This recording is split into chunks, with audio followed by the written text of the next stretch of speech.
na maeneo mengine. Kwa serikali imeamua sasa kazi hii ianze mara moja. Mchakato kama alivyosema unakamilika na wakati wowote ujenzi utaanza baada ya mikataba ile ya ujenzi kuwa imeshasainiwa.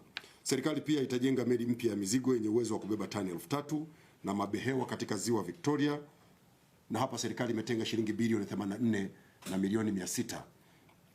Hii meli kama mtakumbuka kwamba tunajenga reli. Kwanza reli yetu iliyopo sasa ina uwezo wa kuchukua mzigo kutoka Dar es Salaam ukaenda mpaka Mwanza. Mpango wa serikali ni kwamba tunataka twende Port Bell kule Uganda. Sasa kumekuwa na meli pale ni ya muda mrefu kidogo, lakini pia kuna mipango mingine mingi ya nchi ambazo zinatumia ziwa Victoria. Kwa hiyo serikali imeona sasa ni busara kuwa na meli ya mabehewa ambayo sasa meli zetu zikitoa mzigo bandari ya Dar es Salaam ambao unatoka duniani kote, zikifika pale Mwanza basi kuwe kuna meli ambayo inaweza ikazichukua moja kwa moja. Maana hii meli mabehewa yale yanaingia moja kwa moja kwenye meli, yanasafirishwa yanakwenda kwenye nchi ambako safari yake inaishia. Lakini pia serikali itakarabati meli ya mafuta ya MT Sangara katika ziwa Victoria, ziwa Tanganyika kumradhi, na hapa serikali imetenga bilioni 8 na milioni 500.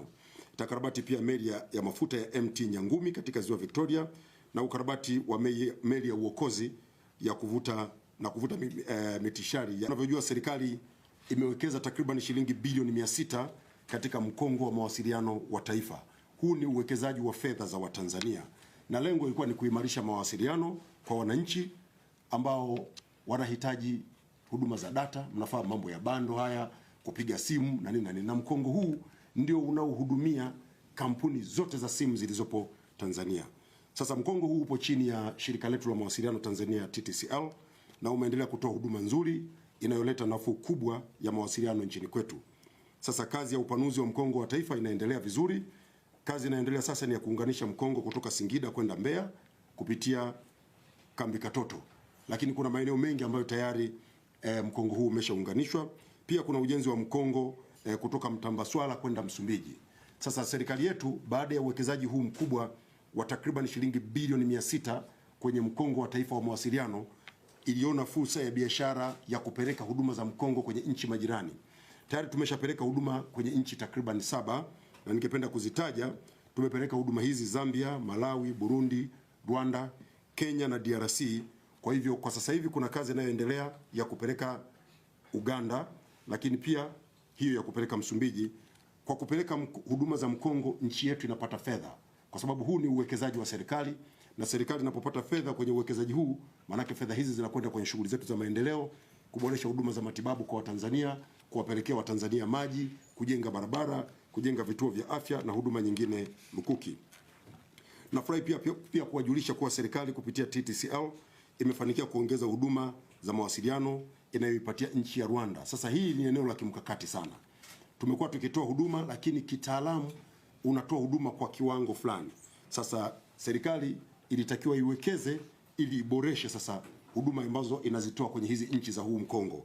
Na kuna biashara kubwa, siku moja TTCL watakuja waambie ni kiasi gani cha mabilioni ya pesa ambayo serikali inapata kutokana na uwekezaji huu. Lakini Rwanda tumefanikiwa kuongeza ile wanasema uwezo wa mkongo kutoka 1.24 Gbps hadi 2.5 Gbps. Manake ni kwamba sasa serikali ina uwezo sasa wa kupata pesa nyingi zaidi kutokana na kuongeza uwezo huo wa mawasiliano. Mtafahamu pia kumekuwepo na malalamiko ya Watanzania katika baadhi ya maeneo vijijini, wanalalamika kwamba hawapati huduma za mawasiliano. Kampuni za biashara hazipeleki huduma za mawasiliano maeneo ya vijijini, labda kwa sababu ya kibiashara, lakini serikali ina wajibu wa kuhakikisha Watanzania wote wanapata mawasiliano. Kwa katika hilo serikali imetoa shilingi bilioni 50 kwa ajili ya kuhakikisha TTCL inapeleka huduma za mawasiliano katika maeneo ambayo Watanzania wanakosa mawasiliano. Imejenga minara 60 na minara mingine 50 inaendelea kujengwa. Wakati wowote mtajulishwa ikiwa tayari, ili Watanzania wote kama ambavyo nyinyi ambao mko mjini mnapata huduma za mawasiliano na wengine waweze kupata huduma za mawasiliano kama ilivyo kwa nyinyi wote. Lakini ningependa kueleza jambo moja kwenye eneo hili kwamba kutokana na uwekezaji huu wa mkongo wa taifa wa mawasiliano, nchi yetu kwa sasa ni moja ya nchi 5 barani Afrika ambazo zinapata huduma za mawasiliano kwa gharama nafuu. Nafahamu kumekuwa na malalamiko, bando zimepanda, lakini nataka niwaambie ndugu zangu wa Tanzania kwamba gharama za bando kwa Tanzania, sisi ni kati ya nchi 5 Afrika zenye gharama za chini. Na kusema ukweli, ziko baadhi ya nchi za Ulaya na Amerika ambazo gharama za mawasiliano za bando ni kubwa kuliko gharama zilizopo Tanzania. Mimi nafahamu, sitataja nchi, lakini nafahamu iko nchi ambayo unanunua GB moja ya bando kwa dola 15. Dola 15 unazungumza shilingi 40. Lakini leo Watanzania wanapata GB moja kwa chini ya shilingi 2000. Ni kweli imeongezeka, lakini bado tujivunie kwamba uwekezaji uliofanywa na serikali wa shilingi bilioni 600 umetusaidia kuwa na huduma za mawasiliano ambazo ni rahisi na zinazowasaidia Watanzania kwenye shughuli mbalimbali. Leo huduma za mawasiliano kwa Watanzania wengi wanafanya biashara kupitia mitandao ya kijamii, Instagram, Twitter, Facebook. Wengi wamefungua TV za mitandaoni, wanafanya biashara na mambo mengi yanafanyika kwa mtandao. Kwa nchi yetu, serikali yetu ya Mheshimiwa Samia Suluhu Hassan imeona ni busara kuendeleza uwekezaji huu ili kutoa fursa kwa Watanzania kufanya biashara zaidi na kurahisisha maisha yao. Ndugu zangu waandishi wa habari, kama nilivyoeleza kwamba dunia kwa sasa iko kwenye mapambano dhidi ya uviko 19 ama ugonjwa wa corona, serikali inaendelea kuwahimiza wananchi kuzingatia tahadhari zote za kujikinga na ugonjwa huu. Kama mnavyofahamu, Watanzania tunakumbushwa kunawa mikono mara kwa mara kwa kutumia maji tiririka na sabuni, lakini pia kutumia vitakasa mikono. Tukae kwa umbali usiopungua mita 1 kutoka kwa mtu mmoja hadi mwingine. Tuepuke mikusanyiko isiyo ya lazima. Tutumie barakoa, lakini pia tufanye mazoezi. Lakini zaidi ya hapo, Mheshimiwa Samia Suluhu Hassan akaona ni busara kwa Watanzania ambao wako tayari, amehakikisha chanjo zinaletwa. Ningependa kuwajulisha kwamba katika chanjo zilizoletwa na tangu kuanza kwa zoezi hili takriban mwezi mmoja uliopita mpaka sasa takriban Watanzania 300,000 wamepokea chanjo. Na zoezi la upokeaji wa chanjo linakwenda vizuri. Watanzania wengi wanajitokeza, wanapata chanjo, na wataalamu wanatuthibitishia kwamba tangu wameanza kutoa chanjo, watu wanaopata maambukizi wakifika hospitali, wakipata matibabu, wanapona haraka na wanarudi nyumbani. Hawaendi kwenye hatari ya vifo. Lakini wale ambao hawachanji, wakifika hospitali, shughuli pevu. Sasa Wizara ya Afya itawaita siku moja iwaambie kitaalamu jinsi gani tatizo hili linaathiri watu. Lakini ningewaomba ndugu zangu waandishi wa habari, tutumie kalamu zetu kuwaelimisha Watanzania juu ya madhara ya uviko 19. Ugonjwa upo, Watanzania wanaugua, Watanzania wanapoteza maisha. Ukienda mahospitalini, wako Watanzania wamelazwa, wanapumua kwa msaada wa mashine, lakini unakuta wengi ni kwa sababu tu wamekataa kupokea chanjo. Kwa niaba ya serikali, napenda Watanzania tuwasikilize wataalamu. Na wataalamu wanatuambia twende tukachanje. Kazi kubwa inayofanywa na serikali kwa sasa, baada ya kuweka vile vituo 550 nchi nzima, sasa inaanza kutengeneza utaratibu wa kuwafuata Watanzania popote walipo. Wenyewe wanaita outreach programs. Wanaanza kuwa na utaratibu wa kwenda vijijini kuwafikia Watanzania ili wale wote ambao wako tayari kuchanjwa wachanje. Na ningependa kusisitiza zoezi hili ni hiari. Anayetaka kuchanjwa achanjwe. Afya ya mtu ni jukumu lako binafsi. Ukiumwa ukaenda hospitali ukaunganishiwa mashine, utakuwa wewe unapumua kwa msaada wa mashine peke yako. Anayekwambia usichanje hata kuwepo. Utakuwa wewe na kitanda na daktari na limtambo la kupumua kwa kutumia mashine. Ningependa sana Watanzania tuwasikilize wataalamu. Mimi mwenyewe nimewasikiliza wataalamu, nimechanja, na nyinyi wote ni mashahidi, mlishuhudia. Kwa hivyo naomba ndugu zangu waandishi wa habari, tushirikiane kuhakikisha tunawahimiza Watanzania kwenda kuchanja. Lakini pamoja na hayo yote, serikali imechukua hatua kwenye baadhi ya maeneo ambayo yalikuwa yana malalamiko kidogo. Kulikuwa na malalamiko juu ya gharama za vipimo, lakini kwa sasa kwenye mipaka yetu inayozunguka nchi yetu, serikali imeamua kuondoa malipo kwa watu wanaotaka kupima kile kipimo cha haraka, inaitwa rapid test. Kwa sasa wanaokwenda nchi zetu zinazopakana, unaweza ukavuka mpaka kuingia na kutoka ukapata kipimo hiki bure. Lakini wale wanaokwenda mbali, hususan wanaopita kwenye viwanja vyetu vya ndege, gharama zile zilikuwa kubwa, ilikuwa $25 kwa kipimo cha haraka, lakini sasa serikali imepunguza kwenda $10. lakini pia kile kipimo maalum, kuna kipimo kinaitwa PCR. Baadhi ya nchi zinaweka hilo sharti kwamba mtu anayekuja kwetu hatutaki apimwe na kipimo cha haraka, ile rapid test, afanyiwe PCR. Kwa serikali napo imeona umuhimu na imepunguza gharama kutoka dola za Marekani 100 hadi dola za Marekani 50. Kama nilivyosema, serikali inaendelea kuwahimiza Watanzania kuchukua tahadhari, na hapa nina ujumbe kutoka kwa Mheshimiwa Waziri wa Habari, Utamaduni, Sanaa na Michezo, Mheshimiwa Innocent Bashungwa, ambaye ndio waziri wetu sisi waandishi wa habari na ndio waziri anayesimamia idara hii ya habari maelezo. Mimi msemaji mkuu wa serikali akiwa ndio waziri wangu, amenituma niwaambie ndugu zangu waandishi wa habari pamoja na nyinyi wenyewe, kuwahimiza Watanzania waende wakachanje, na nyinyi kapokeni chanjo. Utakumbuka serikali ilisema kwamba yako makundi ambayo yapo katika hatari ya kupata uviko 19. Sisi waandishi wa habari pia tupo katika hatari hiyo. Tunakutana na watu wengi, tunajichanganya kwenye mikusanyiko mingi, kwenye michezo, kwenye mikutano, kwenye makongamano, kwenye marathon, masokoni tunakwenda kutafuta habari, na kila mahali tuna hatari kubwa sana ya kupata uviko 19. Waziri wenu kantuma niwaambie, jitokezeni kwenye vituo, mwende mkachanje ili nchi isipoteze waandishi wa habari. Tukiwapoteza waandishi wa habari, nani atawapa taarifa wa Tanzania? Kwa hivyo na ujumbe huu bila shaka mmeupokea na sasa mtakwenda kutekeleza.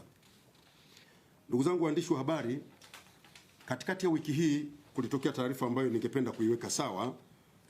Mmoja ya mtumiaji wa mitandao alitangaza kwamba Mheshimiwa Waziri Mkuu ametangaza kuwa wote walioondolewa kwenye utumishi wa umma katika zoezi lile la mwaka 2017 kwa vyeti vya kugushi wamerudishwa kazini.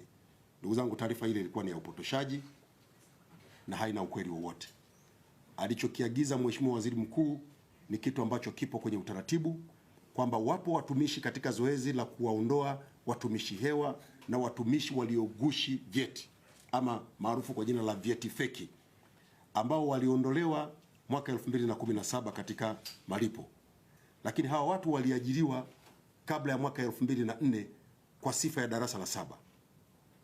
Sasa kulikuwa na maagizo ya ofisi ya Rais Utumishi kwamba hawa watu wakatafute sifa, kwa sababu waliajiriwa kwa sifa ya darasa la 7, wakatafute sifa na baada hapo warejeshwe. Sasa ndio wale 4380 ambao wamerejeshwa kazini, na maagizo ya Mheshimiwa Waziri Mkuu ni kwamba wale wengine ambao wana sifa ya kurejeshwa kazini, orodha ziwasilishwe ili waweze kurejeshwa.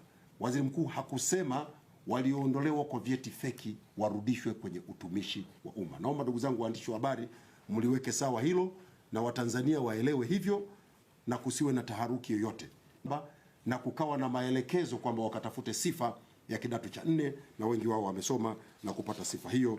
Na sasa Mheshimiwa Waziri Mkuu ameagiza wale ambao wana sifa ya kurejeshwa waweze kurejeshwa. Ndugu zangu waandishi wa habari, kuhusu miradi ya kimkakati, bila shaka Watanzania wengi wangependa kujua mabilioni ama matrilioni ya pesa zao yanakokwenda, hali inakwendaje. Ninayo furaha kuambia kwamba miradi yetu ya kimkakati inakwenda vizuri sana. Tunapiga hatua kubwa kwa sababu nchi yetu inakusanya pesa. Huko mbele nitawaambia namna ulipaji wa kodi unavyokwenda vizuri, na hivyo nchi inakuwa na uwezo sasa wa kufanya vitu vingi zaidi na kuendeleza miradi ya utalii. Tunakuza biashara, tunarahisishia Watanzania kusafiri kwenda maendeleo mbalimbali. Lakini pili, niliwajulisha kuhusu mpango wa serikali wa kununua ndege zingine 5. Sasa leo ninayo furaha kuambia kwamba tayari serikali imeshafanya malipo ya awali ya ndege hizi 5 ambazo zitatengenezwa, na matarajio yetu ni kwamba ndege hizi zitafika nchini kwetu mwaka 2023. Sasa msiniulize kwa nini nachukua muda mrefu. Ndege si kama gari au pikipiki au baiskeli, inahitaji muda wa kutosha kuitengeneza. Hivi tunavyozungumza, wataalamu wetu wameshakaa na wazalishaji wa ndege kwa ajili ya kuangalia muonekano wa ndege, vitu gani wanataka viwemo. Lakini niliwajulisha wakati ule, naomba kurudia, serikali yetu inapanga kununua ndege moja kubwa ya mizigo ya ukubwa ule wa Dreamliner. Inapanga kununua ndege kubwa ya abiria kama hiyo Dreamliner ya abiria 260 na kwenda mbele. Inapanga kununua ndege 2 za masafa ya kati, zile za abiria 160 mpaka 170, lakini inapanga kununua ndege nyingine moja aina ya Bombardier. Kwa hivyo hizi zote zinatarajiwa kuwasili mwaka 2023. Lakini kazi za ATCL zinaendelea. inavyo vituo jumla 23 ambavyo vinatua ndani na nje ya nchi na inaendelea kutoa huduma za kusafirisha mizigo. Tulikuwa tumesitisha kidogo usafirishaji wa mizigo, wafanyabiashara wetu walikuwa wanapata shida kwenda China, sasa safari zimerejea. Lakini pia wapo Watanzania walikuwa wanataka kwenda India kwa ajili ya matibabu na wengine walikwama kule, wanashindwa kurudi, na safari za India zinatarajiwa kuanza kesho kupitia shirika letu la ndege la ATCL. Lakini pia hivi karibuni tutarejesha safari zetu za Nairobi Kenya na Lubumbashi DRC, wakati wote mtajulishwa, kwa ajili ya kuwawezesha Watanzania kufika maeneo hayo na kuendelea na biashara zao. Napenda kusisitiza uwekezaji kwenye ndege si furaha ya kupanda ndege na kusafiri. Tunapowekeza kwenye ndege tunakuza utalii wetu, tunapowekeza kwenye ndege tunaimarisha biashara, tunapowekeza kwenye ndege tunawavutia wawekezaji. Mwekezaji kabla ya kuja kuwekeza kwenye nchi yenu, viko vigezo anavyoviangalia. Moja ya vigezo anavyoviangalia ni hali ya usafiri wa nchi. Mwekezaji anajiuliza, mimi Dangote ninayetaka kwenda kujenga kiwanda cha mbolea Mtwara, je, kuna usafiri wa haraka wa kutoka Dar es Salaam, Mtwara, Lagos kwao? Wafanyakazi wangu nikitaka waende Dar es Salaam, waende Dodoma, kuna usafiri wa haraka? Na ndio maana serikali sasa inawekeza kwenye usafiri huu wa anga. Wafanyabiashara makini wakubwa wangependa kuwepo usafiri wa uhakika ili waweze kuwekeza. Na wanapowekeza, Watanzania tunapata fedha kupitia kodi, lakini Watanzania wenzetu wengi wanaajiriwa na kupata fedha kwenye miradi hiyo ya uwekezaji. Ndugu zangu waandishi wa habari, ningependa kuzungumzia kuhusu ujenzi wa reli ya kisasa, reli ya kati ama SGR. Ujenzi unaendelea vizuri. Ningependa kuwapa maendeleo. Dar es Salaam Morogoro tunamalizia sasa, tumefika 93%. Treni ya majaribio tayari inafanya kazi. Siku moja waandishi wa habari, mkiwasiliana na TRC, na mimi napanga hizo ratiba, nimeshakwenda na makundi kadhaa, lakini makundi mengine yanakuja, tutakuwa tukisafiri kutoka Ngerengere mpaka Pugu, lakini matarajio yetu ni kwamba mpaka mwisho wa mwezi huu kutoka